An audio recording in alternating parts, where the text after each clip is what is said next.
ថ្ងៃនេះខ្ញុំណែនាំបងប្អូនឲ្យស្គាល់ពីមមាញនេះបងប្អូនធ្លាប់តែយកទៅជ្រូកដាក់ជាមួយត្រីអាំងត្រីឆ្អើរដាក់ជាមួយពងមាន់ពងទាអីហ្នឹងមានរសជាតិឆ្ងាញ់តែបើយើងធ្វើជាអសុទ្ធនេះកាន់តែពិសេសទៅទៀតសម្រាប់ដែលគ្រូសុទ្ធបុរាណហើយអត្ថប្រយោជន៍គឺប្រកែតែយើងរកមមាញណាដែលវាដោះតាមប្រភេទបាយសាច់ចឹងហើយមមាញនេះខ្ញុំបញ្ជាក់ថាមិនមែន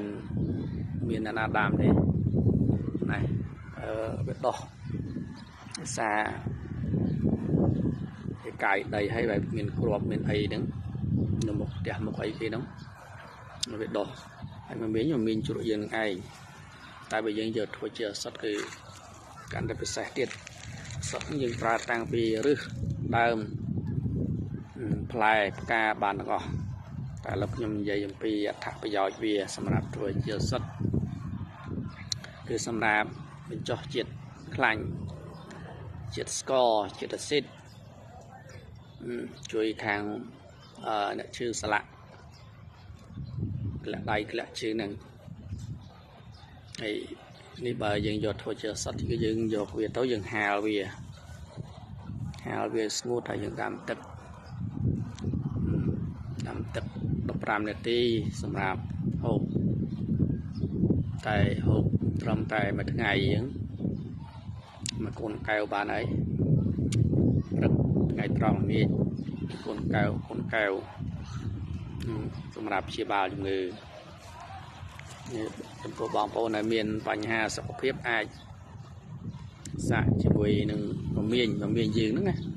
មិនបាច់ចាំមមាញខ្មោចមមាញទេមមាញខ្មោចគឺអត្ថប្រយោជន៍ផ្សេងនោះនេះច្រើនតែសមៅព្រៃអត្ថប្រយោជន៍សមៅព្រៃសត្វថ្នាំទាំងអស់ពើប្រក់ផ្លែនេះមានដើមបាសណាទៀតតែមកឃើញខ្ញុំចេះតែប្រាប់បងប្អូនទៅ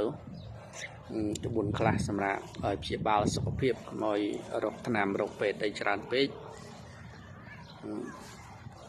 ហើយបងប្អូនចង់ដឹងចង់ជាហ្នឹងគឺអាចតាមដានបន្តទៀតខ្ញុំនឹងប្រាប់ពីអត្ថប្រយោជន៍ថ្នាំជាបន្តទៀតថ្ងៃនេះខ្ញុំណែនាំបងប្អូនឲ្យស្គាល់ពីមមាញនេះបងប្អូនធ្លាប់តែយកទៅជ្រូកដាក់ជាមួយ